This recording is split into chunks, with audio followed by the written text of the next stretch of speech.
The following is a special presentation of the PDF Sports Network.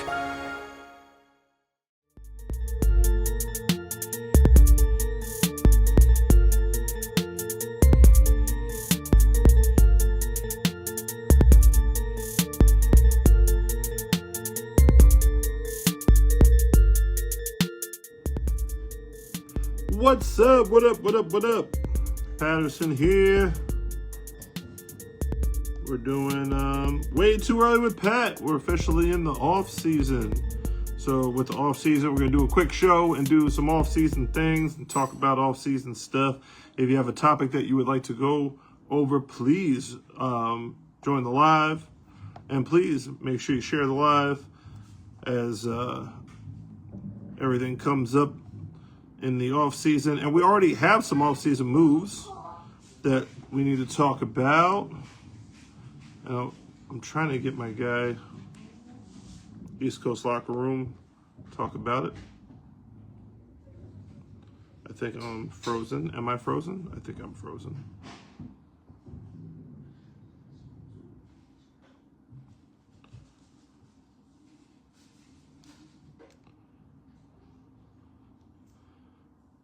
Says I'm good. Hold on. All right. So there we're good. Sharing groups. So in way too early tradition, I say what's up to everybody. EFA, including the EFA champs, New York Bandits. Big shout out to those guys. Everybody else in the EFA, Demon Knights, Jersey Gravediggers, Kingston Lions, Connecticut Tar Heels. I think that's pretty much it. IFC guys, independent teams, New York Football Group. What up? Awesome. I will put it on. New York, got it. ACFA. Players Association, what's up in the Midwest? So we got Nationals coming up. LDFL. And my New England guys. Big shout out. What up, Bleezies? Dogs only. Interesting debate in the dogs only. Chat. Midwest. Big East football. What up? Big East, you up next with the spring football. And then Minor League Football Hall of Fame coming up as take off for Hawaii first week of December. Semipro Talk, good morning. Semipro Football Network, good morning. Glad to see everybody. MLF Elite, what up? All right, so for those of you just tuning in for the first time, this is David Patterson, Coach Patterson, talking about semi-pro football around the Northeast region. If you are in one of the outer regions and you are one of the experts on that region, please reach out and send me a message and we'll get you on to talk about what's going on in your area. So the first place that I'm going really quickly is to the New England area. I'm not sure if you saw this, but the Northeast Bulls have left the ECFL and are now in the EFL, which a lot of people are speculating that this is the official end to the ECFL. The New England area went through a change last year with many teams leaving the ECFL to go back to the NEFL for, typical reasons and such. We will see what that holds. So, hey, Thomas, what up? Will, what's going on with the Sharks? Do we have playoffs? New Jersey Sharks football team doing some great things there in the MLF fall, and they have not finished up yet. So Will, give us an update on what's going on with you guys in terms of playoffs. I know that they clinched the 1 seed based on their record. I believe they have a bye week this week, and then will host next week. The last time that they were out there was November 1st, which was last week, as they beat the Titans 16-0. If you get a chance, go back into the catalog of Waits Royals with Pat and check out my interview with Coach Crow. He goes over all of the teams that are in the MLF fall program. So that's what's going on with those guys. Boom. All right. And I'll go back to any commentary about the Northeast Bulls. So, Northeast Bulls going to the NEFL. So with the Northeast Bulls going, and when they have the when they did their post, they mentioned that they're going to be going to AAA for NEFL to compete with the best in the region. So you would imagine that the Generals being left in the ECFL won't last for long, because I know they want to compete as well. So Will says, yes, we will be on deck Saturday, 6:30, removing the gate. So, there you go. Hats off to Will. Free admission to the Sharks game next week. Opponent to be determined based on playoffs this week. Make sure if you do go to any semi-pro football game and they give you free admission, make sure you support the concession stand, because I know usually they have concessions out there. So, buy a plate, buy some stuff, and support minor league football. Absolutely awesome. Wherever you are, support minor league football, because it is definitely doing a community service, whether it be for some of our older folks that need to, have some of their glory years extended for a few years, and for the younger folks, maybe some of them just to keep them off the streets. It's definitely doing a service. So in closing, again, my role in this thing is to just give you the news and anything breaking now. Again, the move from the ECFL to NEFL, we will track that and give you the information on that. And the MLF fall playoffs, we'll give you the information on that as it breaks as well. Will let us know if that game has been determined yet. Don't think it has. And then from there, we go into full-fledged off-season, where we look forward to nationals. We look forward to Hall of Fame. We'll go over some of the Hall of Fame inductions in the Minor League Football Report Hall of Fame. The induction ceremony is going to be in Hawaii, December the 5th, I believe. And then from there, kind of like roll into the off-season and talk about what's new for 2026. Just rule of thumb, and again, this is kind of like my talking point for the week, is new team pet peeves. So it's definitely the start of the announcement season. My first pet peeve when it comes to announcements is players making announcements in December. Coach Black, my guy, always used to say whenever I would react to, hey, did you see this particular player? I say signed as though they're getting paid, but signed with this particular team or that particular team, or this team announced that, whether it be coaches going over from one program to another. He would always remind me, Pat, it's November. Doesn't matter. It's November. Any announcements that are really to be taken seriously, it has to start basically in February and March if you're talking about spring football. But I did see that the New York Dolphins are making some moves. Big shout out to the New York Dolphins. They had an absolute awesome spring, really a program that is putting themselves on the map, a program that are doing things the right way in terms of structure, the front office, and things like that. I saw they have Coach Julius from the Pharaohs as their defensive coordinator. Another interesting development, the Silverbacks look like they're going to be competing with Skip Jenkins as their defensive coordinator. So when it comes to, again, recruiting, as that came up previously, what will the Silverbacks look like and what will that look like? Should be pretty interesting. So the final... commitments change real fast when it comes to semi-pro. Absolutely. So, that's my big pet peeve. So, did the Silverbacks really solidify what league that they're playing in next year? I don't think so. I know that the Big East is going, and then people are talking about whether the Den is going to come back, and then, of course, you have the NEAFL, which had an awesome year last year with John Saplinski picking up those teams that had previously had left. They came back and had a pretty cool. The spring last year was pretty elite across the board. It was very impressive. I might be saying that just because I didn't have to put a football team on the field for the first time in 19 years, and that was definitely a lot less stressful, I should say, than any year in recent memory. So that is what it is, so to speak. So my next pet peeve that I will go over is if you're starting a new team. Again, I'm not going to tell you what to do, but I'm just telling you what's kind of irritating. And I've fallen victim to this as well. If I had to do it over again, I would not pick a team name.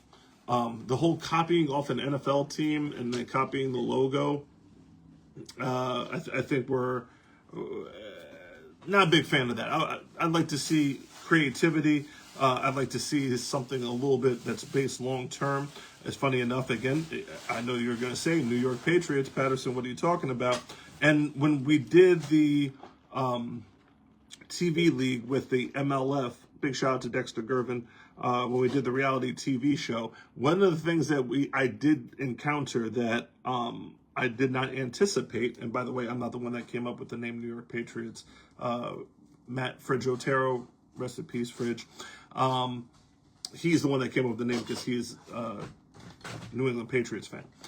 But nonetheless, what we did come into contact with when we did the TV league was copyright issues and such, which is how I used to have the Patt the Patriot, the guy that snaps the ball between his legs, in the logo, because I absolutely love that logo from back in the day, being a historian myself.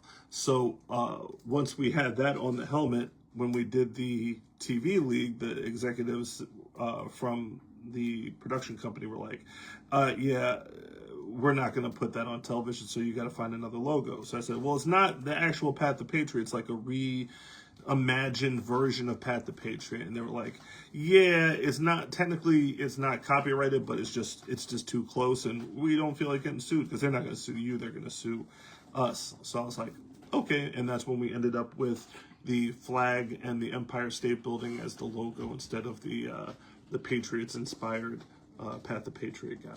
So just, some things to consider if you were looking to start a team and to have your team go more long-term. Big shout out to some of the more dynamic choices of names, like the Pharaohs, for example. Great job to those guys. Again, they've developed that purple and gold is good for your soul. Like that whole entire marketing, that whole entire branding. The Dolphins do a very good job branding. I do like that they went to a different logo as well. That's kind of getting away from that NFL logo. They enhanced the Miami Vice colors and are doing something with that. And I see where they're going with it, and that's really good. I appreciate that. So, nonetheless, let's see where we go from here. That's pretty much it. Check to see if there's anything they want to add to that. Yeah, so the knockoff NFL teams, not a big fan. And again, I felt victim to that myself. When it comes to you just posting uniforms. Hey, what up, Shaq? Hey, what's up? My guy, Will. How are you, sir? What's going on, man? I'm just chilling. How's everything? I am chilling, man. I'm chilling. Having a good time. So who do you guys have next week? Is that we got the Titans next week. The Titans beat the Eagles last night. Gotcha. 12-9 or something like that. And they got to play us. They got to come to us.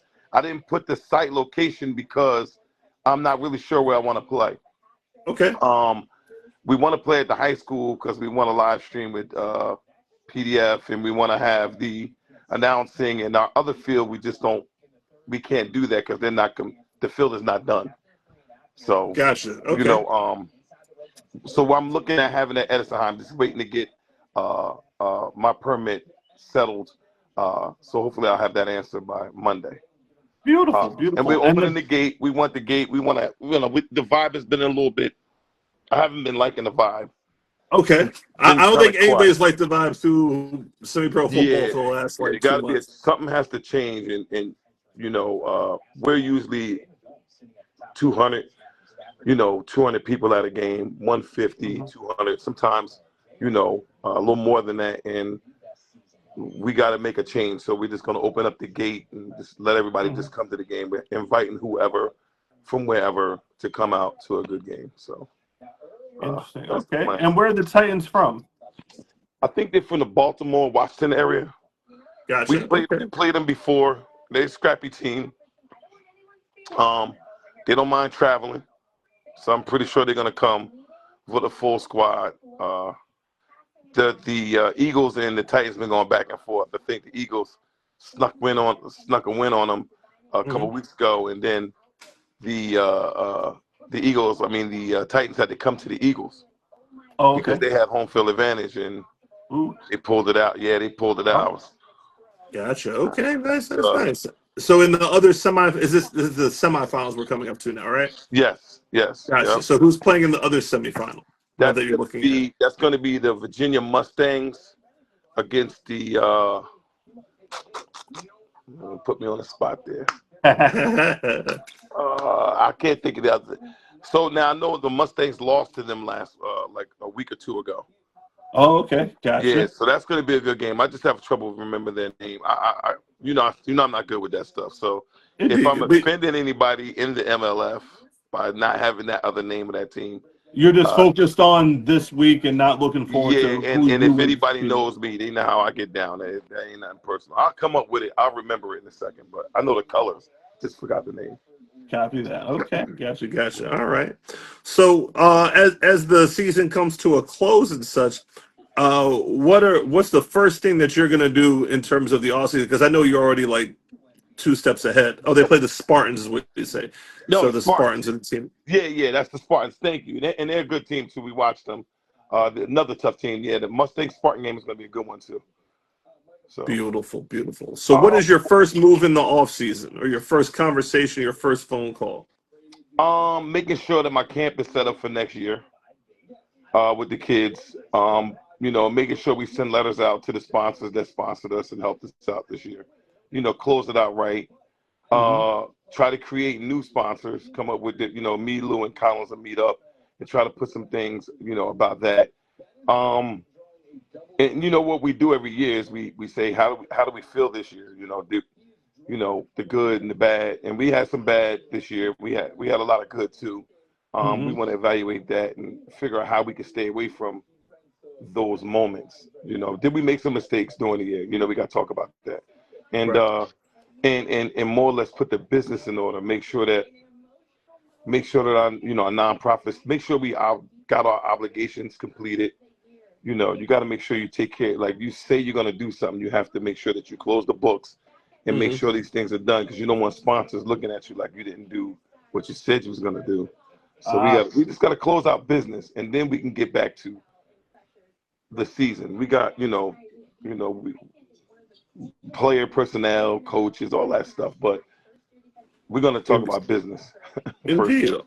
Awesome. So any plans for the spring at all? Now, I don't do the spring. What I do with the spring is I kind of like get down with the unit. Okay. I kind of like this year I'm going to be a little bit more heavily engaged with the unit on the business side of it. Last year I sort of helped them a little bit, but not like fully like my capability. Right. Okay. Yeah, I just because we just couldn't link up that way. But I'm gonna make time to more or less help them with what up, Skip?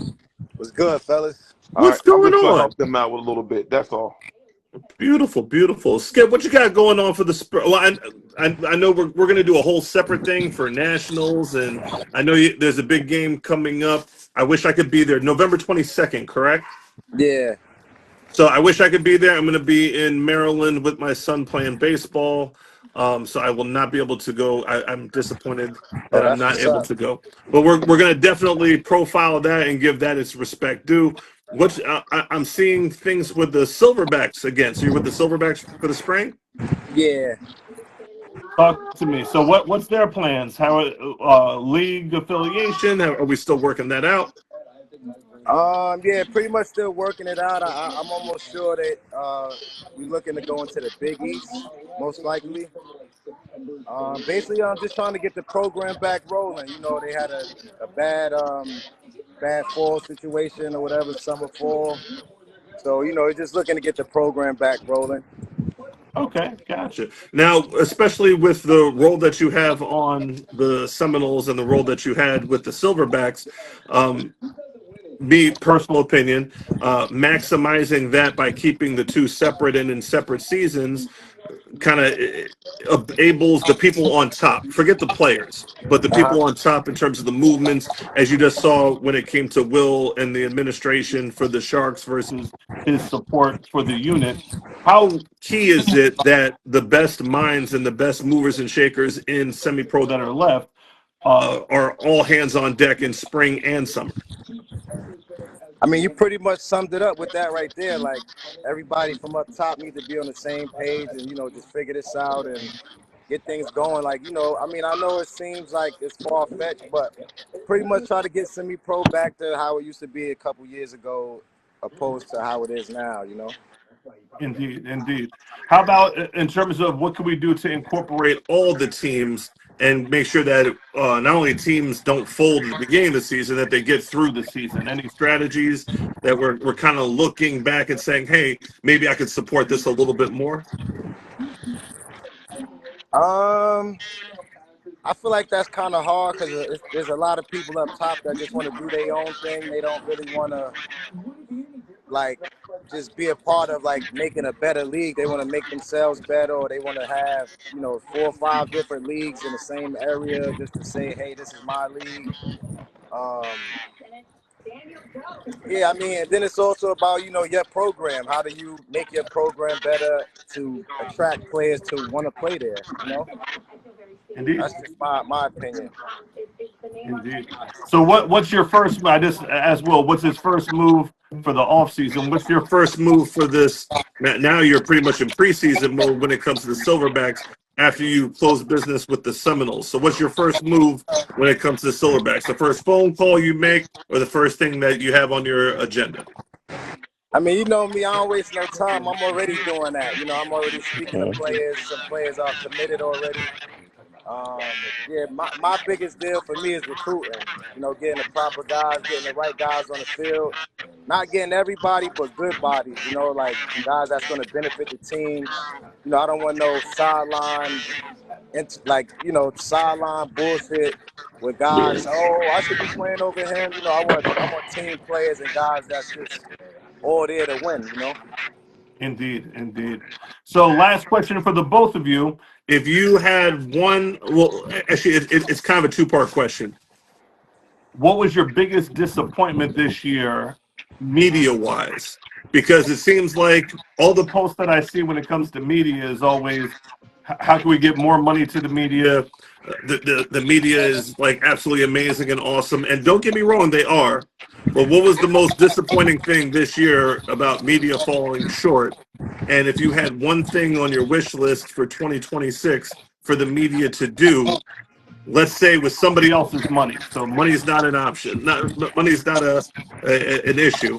What is the biggest thing that you would like to see in 2026? Well, for me, I felt like Spin Move is and always has been great media. I felt like he was kind of restricted with how the LAL season went. He was promoting heavy preseason and before the season started. Then as teams started dropping, like, it's kind of hard to promote 4 teams, or like who wants to come out to a game like it's only 2 games a weekend. It was just a lot, and I felt like as far as Spin Move media wise, he's great.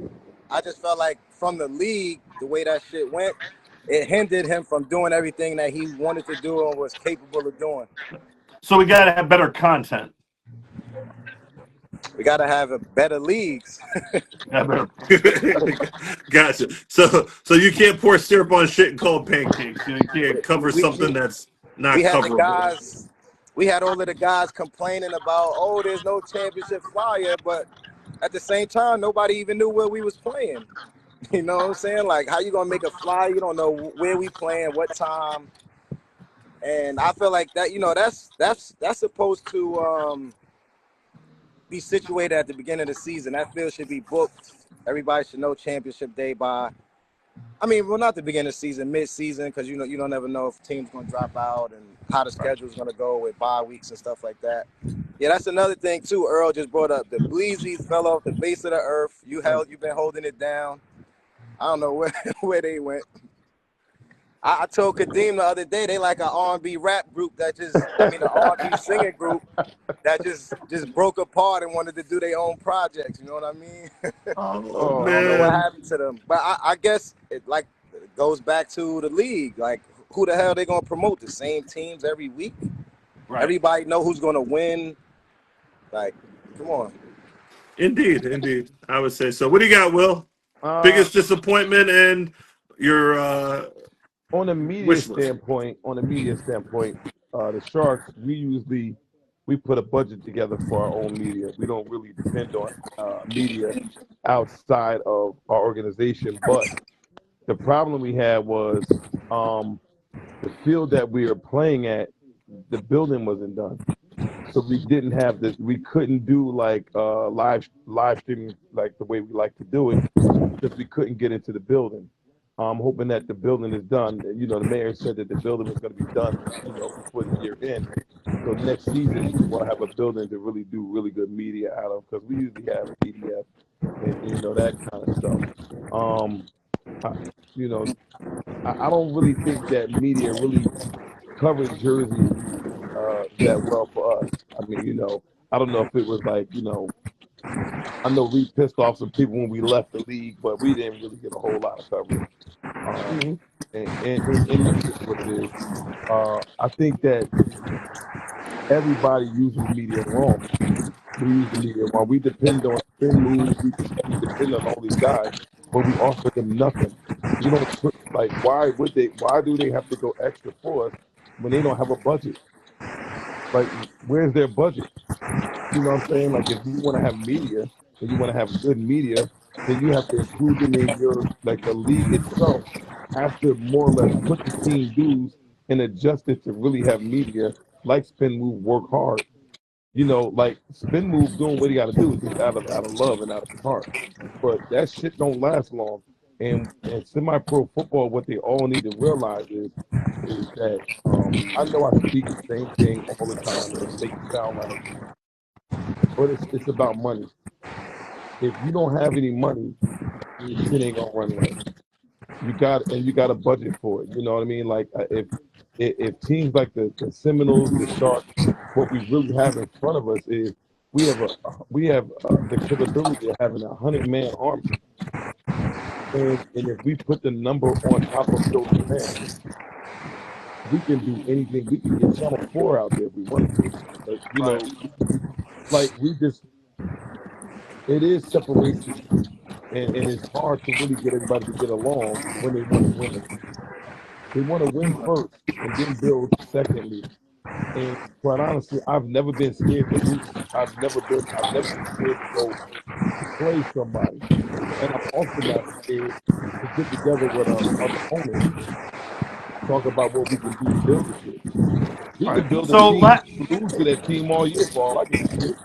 Right. So my last question, we'll get up on it because the NFL games are going to start for the day. Should the leagues or should semi-pro football start having the media responsibility on the team and not the league? Because apparently the league model of the league covering the media is not really working. I think that if other owners really understood the power of media brings you money. You want to make money? Have media. You have media, you run airtime to your media outlet. You have the commercials, and you get to go out and you get to get we get that, but should the team provide its own media, or should the league provide media? I don't know, Dave. Like I know that there's teams. I know that the Seminoles are capable. I know that the Bears and the Pharaoh. I know they're capable, but everybody don't want to run the same. So now you got one team out here doing a lot of work to get it done, and the other don't. So I don't know, man, but I know that at the end of the day, everybody in this shit got to figure out how they're going to work together. I'm talking about teams. coaches, owners of leagues, they gotta all figure it out. They all gotta get together and work together and stop working against each other because it's just dumb. It's just Skip, what do bad. you think? Should we skip? Should we now reduce because teams are relying on leagues less and less. Like me myself, when I run teams like for the Gators and for the Patriots or whoever, it was I don't need the team to the league to promote me because I'll promote my product. You know, I've done the videos, I've done the local news products, I've done all the photos, the video. I got 3 or 4 cameras working a game type of thing. I just don't feel as though the league can disappoint me if I'm relying on them for things that I could just do myself, and then I could just go back to them and say, well, you don't need to be charging me X, Y, and Z because I do that myself. Do you think it'd be more effective to have teams produce their own media departments?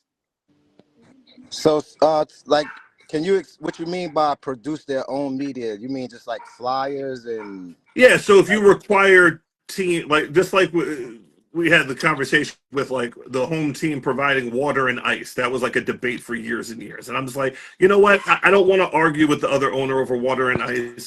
I'll just bring my own, and like if I have it, I'll give it to you, but I'm not arguing, I'm not making a rule because I don't want the league to have X or Y amount of say and reliance on them, because the more that I rely on the league, I find the more they disappoint me. So all I really need is a schedule, reduce the cost as much as possible, give me my schedule, and then everything else I'll do myself. And that includes media. So like if I'm live streaming my own games, like the Pharaohs have the capability of live streaming their own games, right? So if you just tell teams, hey, look, we're going to reduce the league fee, but you have a requirement to produce X amount of pictures, X amount of film and footage, and Y amount of edited material for a weekly, Bleezy's type show, whatever. Would that kind of shift things off of the disappointment and the lack of content that we have? I mean, yeah, I can agree to that. Just like somebody said, so I just want to speak on 2 things. Just like somebody said in the comments, Derek said, can the budget for the media be included in team registration? So as far as team registration, I'm not pocket watching, but it's a legit question. With league fees each team, and then $25 per person for each team, which was initially 8 teams, whatever. Just say an average of 6 to 8 teams. What does the league provide with all of that? That's thousands of dollars. Where does that go to? 1 trophy? We get 1 trophy. They don't provide fields. 1 trophy in the championship game field. So where does all of that money go to, like help better the league or promote the league or the teams? Right. So And that's always been a question for me. Where does that money go? Because that's a lot of money. right. And to tell you the truth, the hosted fee originated with Dexter Gervin and the MLF, and that was a way to pay for the rings for the champion. That's what I'm saying. Even that, we were getting actual rings. Right. 55 rings. So that money that went somewhere. That was visible to the players. But right.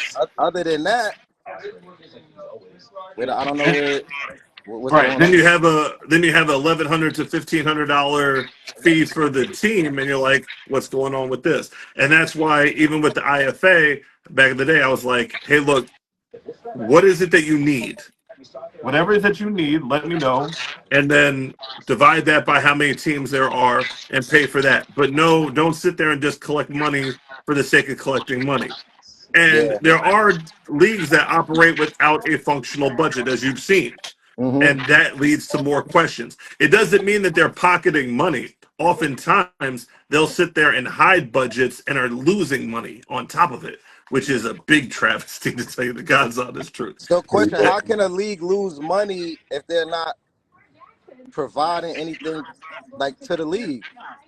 Well, the biggest thing that I've seen leagues lose money on is not collecting from teams, right? Yeah. And then they just don't tell you that they didn't collect the money in the first place. That's the number one thing.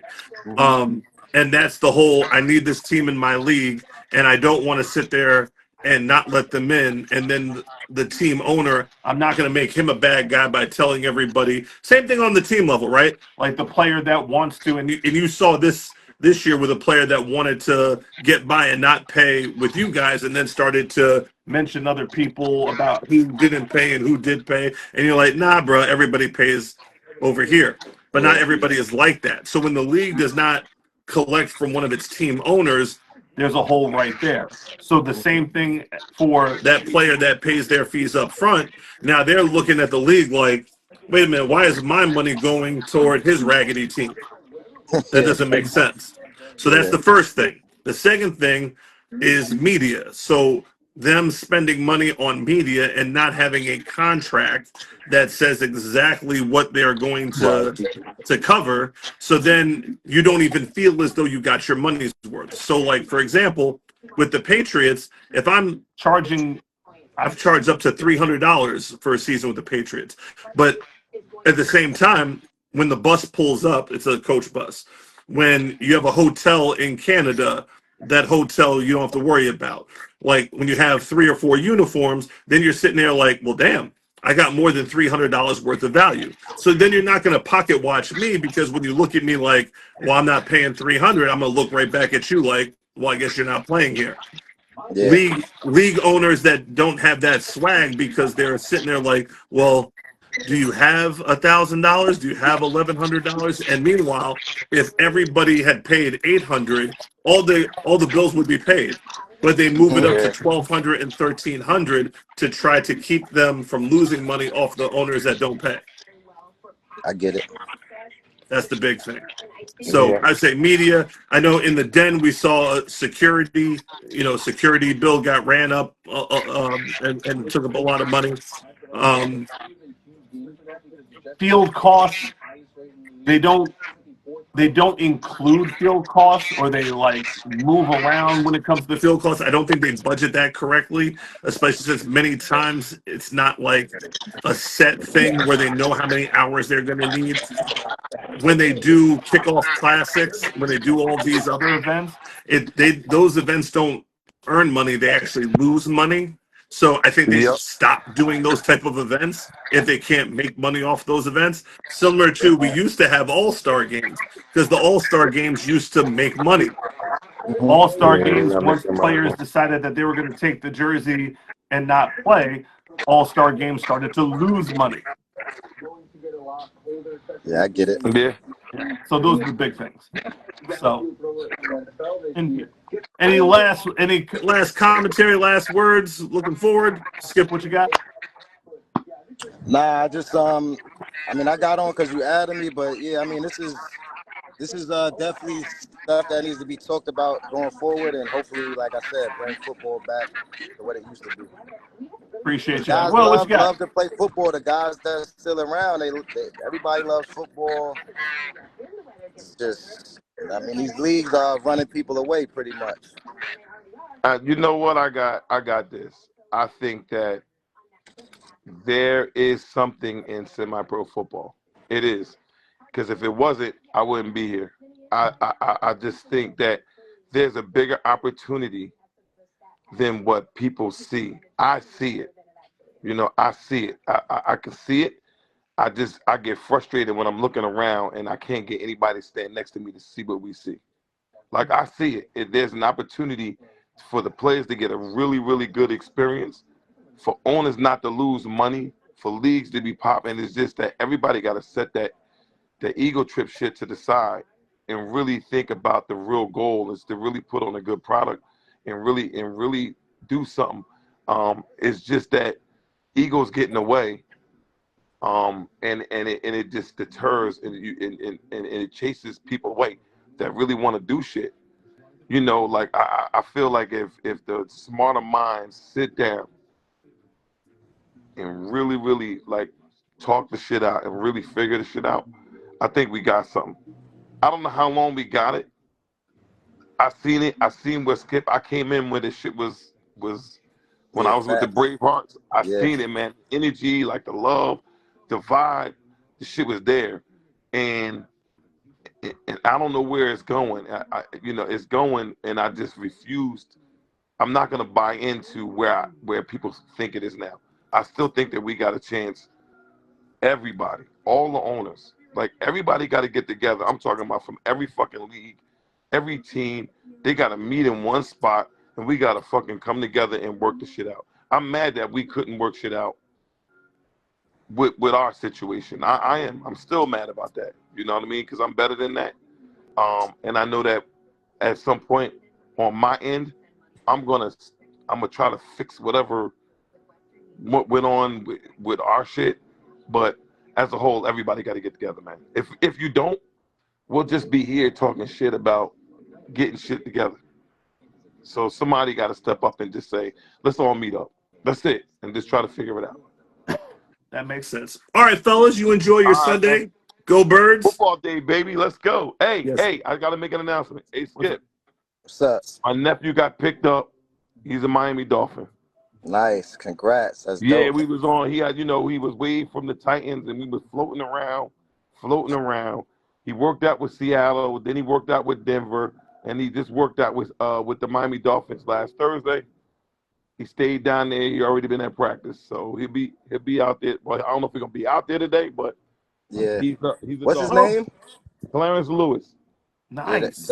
Dolphins need to just let everybody play at this point. Yo, man, chill. Sure enough, man. Look, and make sure everybody in the New York area go to MetLife Stadium when the Jets play because they need the help by any means necessary. Those guys are sorry. Hey, yo, the Jets need to come to the MLS Elite, bro. Come on. They'll wash everybody up. Oh man! All right. Hey, yo, I'm gonna tell you, man, Baltimore gonna be all right. Lamar back. We'll see. Yeah, I hope Sounds so. good. All right, y'all. Have a good All one. right. All right. I'm sorry, groceries? So that's it for another episode of Way Too Early with Pat. Your boy David Patterson here. We will be every week, probably on location as we get into the later part of the year. We'll definitely be in Hawaii first week of December, and we'll be broadcasting from Maryland in 2 weeks as we preview the Seminoles versus Lockport game, which should be a goodie. All right, you guys, for another episode of Way Too Early with Pat. Later. I'm sorry. What's up?